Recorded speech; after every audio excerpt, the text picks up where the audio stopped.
ఇంతగా పనికొచ్చే ఈ పథకాన్ని చంద్రబాబు గారు ఇంత సమయం ఎందుకు పడుతుందో సమాధానం చెప్పాలి.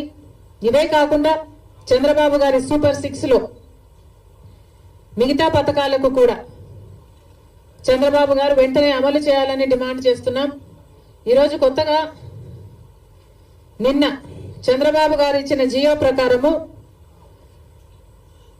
అమ్మకి వందనం అనే పథకం, అమ్మకి వందనం అనే పథకంలో చంద్రబాబు గారు వాగ్దానం చేసినప్పుడు ప్రతి తల్లికి ఎంతమంది బిడ్డలుంటే అంతమంది, ఒకరుంటే 15,000 వస్తుంది, ఇద్దరుంటే 30,000 వస్తుంది, ముగ్గురుంటే 45,000 వస్తుంది, నలుగురుంటే ఏకంగా 60,000 వస్తుంది అని చంద్రబాబు గారు ఊదరగొట్టి మరీ క్యాంపెయిన్ చేశారు. మరి ఈ స్కీమ్కు విధి విధానాలు ఎలా ఉంటాయి? చంద్రబాబు గారు నిన్న విడుదల చేసిన జీవోలో అయితే ప్రతి తల్లికి అని రాశారు. అంటే ఈ పథకం ప్రతి తల్లికి 15,000నా లేకపోతే ప్రతి బిడ్డకు 15,000నా? చాలా కన్ఫ్యూజింగ్ గా ఉంది. ఈ సాక్షి పత్రిక అయితే ప్రతి తల్లికి 15,000 మాత్రమే, అంటే ఒక్కరికే ఇస్తారు, తల్లికి ఇస్తారు, ఒక బిడ్డకు చొప్పునే ఇస్తారు, మిగతా వాళ్ళకందరికీ ఎగనామం పెడతారు అని సాక్షి రాయడం జరిగింది. మరి చంద్రబాబు గారు దీనికి క్లారిటీ ఇవ్వాలి. ఈ పథకం వర్తిస్తున్నది ప్రతి తల్లికి 15,000 లేకపోతే ప్రతి బిడ్డకు 15,000?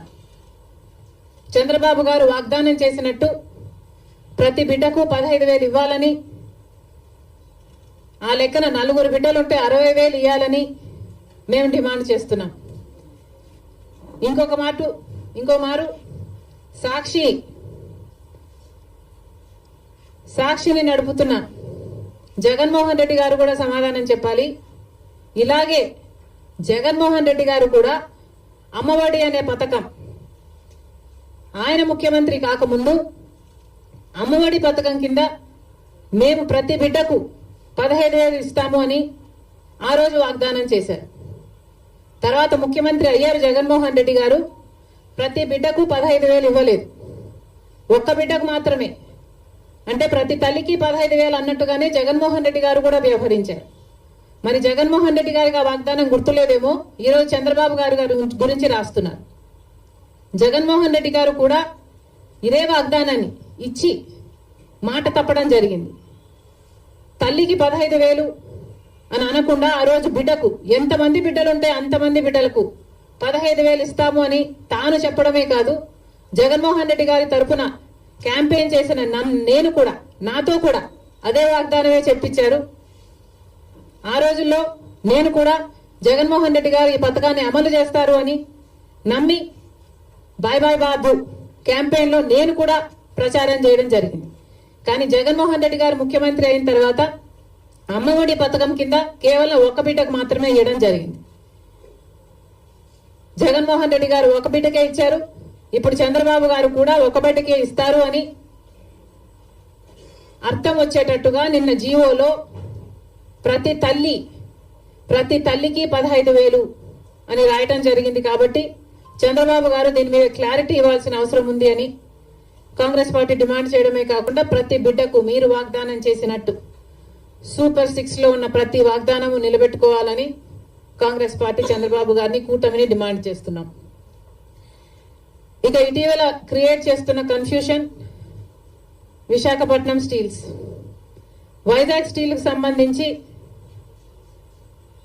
తెలుగుదేశం పార్టీ ప్రజాప్రతినిధులే రకరకాలుగా మాట్లాడుతున్నారు. ఒకరేమో అది లాస్ మేకింగ్ కంపెనీ, అమ్మక తప్పదు అని ఒక రకంగా మాట్లాడతారు. ఇంకొకరేమో ప్రైవేటైజ్ చెయ్యము అని మాట్లాడతారు. అసలు విశాఖ స్టీల్ కు ఇంత ప్రమాదం ఎందుకు వచ్చిందో ఆంధ్ర రాష్ట్ర ప్రజలందరూ కూడా ఆలోచన చేయాలి. అధికారంలో ఉన్న బీజేపీ పార్టీ అయితేమి, ఇక్కడ అధికారంలో ఉన్న చంద్రబాబు గారు అయితేనేమి ఆలోచన చేయాలి. అసలు వైజాగ్ స్టీల్ కి ఇంతవరకు క్యాప్టివ్ మైన్ అనేది లేకుండా పోయింది. రాజశేఖర రెడ్డి గారి హయాంలో రాజశేఖర రెడ్డి గారు వైజాగ్ స్టీల్ కి ఒక క్యాప్టివ్ మైన్ ఉండాలి అనే ఉద్దేశంతో అనంతపూర్ దగ్గర ఒక మైన్ ఐడెంటిఫై చేయడమే కాకుండా ట్రైపార్టీ అగ్రిమెంట్ స్థాయి వరకు కూడా క్యాప్టివ్ మైన్ కోసం ప్రయత్నం చేయడం జరిగింది. తర్వాత వచ్చిన ముఖ్యమంత్రులు ఎవరు మళ్ళీ పట్టించుకోవడం మనం చూడలేదు. రాజశేఖర రెడ్డి గారు ముఖ్యమంత్రిగా ఉన్నప్పుడు ఆర్థికంగా కూడా వైజాగ్ స్టీల్ కి 100 కోట్లు ఇచ్చి ఆదుకోవడం జరిగింది.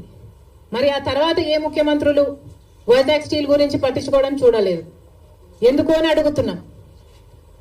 ఇప్పుడు మాట్లాడుతున్న ఒప్పిస్తాం అన్నట్లుగా మాట్లాడుతున్నారు. అంటే మోడీ ఒప్పుకోకపోతే వైజాగ్ స్టీల్ ప్రైవేటైజ్ చేస్తారా? ఏం చెప్పదలుచుకున్నారు? ఏ మోడీతో మాట్లాడతారు? ఏ మోడీ గారైతే మనల్ని 10 సంవత్సరాలుగా మోసం చేస్తూ వచ్చారో, ప్రత్యేక హోదా ఇస్తాము అని మోడీ గారు 2014లో తిరుపతిలో మాటిచ్చిపోలేదా? మరి 10 ఏళ్లుగా ఏం చేశారు మోడీ గారు? ఒక్క వాగ్దానమైనా మోడీ గారు నిలబెట్టుకోగలిగారా? ప్రత్యేక హోదా అయితేనేమి, పోలవరం అయితేనేమి, కడప స్టీల్ ఫ్యాక్టరీ అయితేనేమి, పోర్ట్లు అయితేనేమి, ఇలాంటి ఒక్కటంటే ఒక్కటి కూడా, రాజధాని విషయం అయితేనేమి ఒక్కటి కూడా మోడీ గారు మాట నిలబెట్టుకోలేదు. మరి అదే మోడీ గారి మీద మళ్ళా మాకు నమ్మకం ఉంది, మోడీ గారు ఆదుకుంటారు అన్నట్టుగా మాట్లాడుతున్నారే. టీడీపీ పార్టీ గుర్తు పెట్టుకోవాలి, రాత్రి పడిన గుంతలోనే పగలు కూడా పడే ప్రమాదం ఉంది. ఒకసారి ఆలోచన చేసి మీరు ఎవరిని నమ్ముతున్నారో, ప్రజలకు ఏం మాట్లాడుతున్నారో, ఏం మాటలు చెప్పారో ఆలోచన చేయండి. మోడీ అంటేనే మోసం, మోడీ అంటేనే వెన్నుపోటు. ఆంధ్ర రాష్ట్రానికి ఇప్పటికే 10 సంవత్సరాలుగా వెన్నుపోటు పొడుస్తూనే ఉన్నాడు మోడీ గారు. అలాంటి మోడీ గారి చేతుల్లో వైజాగ్ స్టీల్ పెట్టడం అన్నది దారుణం. జగన్మోహన్ రెడ్డి గారు 5 సంవత్సరాలు ముఖ్యమంత్రిగా ఉండి కూడా రాజశేఖర రెడ్డి గారికి అంత ఇష్టమైన ప్రాజెక్ట్ అది అని తెలిసి కూడా రాజశేఖర రెడ్డి గారు వైజాగ్ స్టీల్స్ కోసం, క్యాప్టివ్ మైన్ కోసం ప్రయత్నించడమే కాకుండా, ఆర్థికంగా ఆదుకోవడమే కాకుండా, రాజశేఖర రెడ్డి గారు అంతా వైజాగ్ స్టీల్ కోసం చేస్తే ముఖ్యమంత్రిగా ఉండి కూడా జగన్మోహన్ రెడ్డి గారు ఒక్క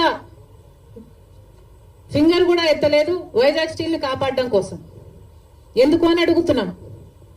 వైజాగ్ స్టీల్ నష్టాలలో ఉందా అన్నట్టుగా ఆ గ్రూపుల ఆర్గనైజేషన్లు వచ్చి మాట్లాడితే, అయ్యో నష్టాలలో ఉందా అన్నట్లుగా జగన్మోహన్ రెడ్డి గారు ప్రశ్నించడం జరిగింది. ఇప్పుడు చంద్రబాబు గారేమో నోరిప్పకుండా వాళ్ళ చేత కన్ఫ్యూజింగ్ స్టేట్మెంట్స్ ఇప్పిస్తున్నారు. చంద్రబాబు గారిని డిమాండ్ చేస్తున్నాం, చంద్రబాబు గారే మాట్లాడాల్సిన అవసరం ఉంది. చంద్రబాబు గారే ఢిల్లీలో మీడియా కాన్ఫరెన్స్ పెట్టి, ఢిల్లీ పెద్దలు కూటమి అందరూ కలిసి వైజాగ్ స్టీల్ ప్రైవేటైజ్ చేయబోము అన్న కాన్ఫిడెన్స్, అన్న మాట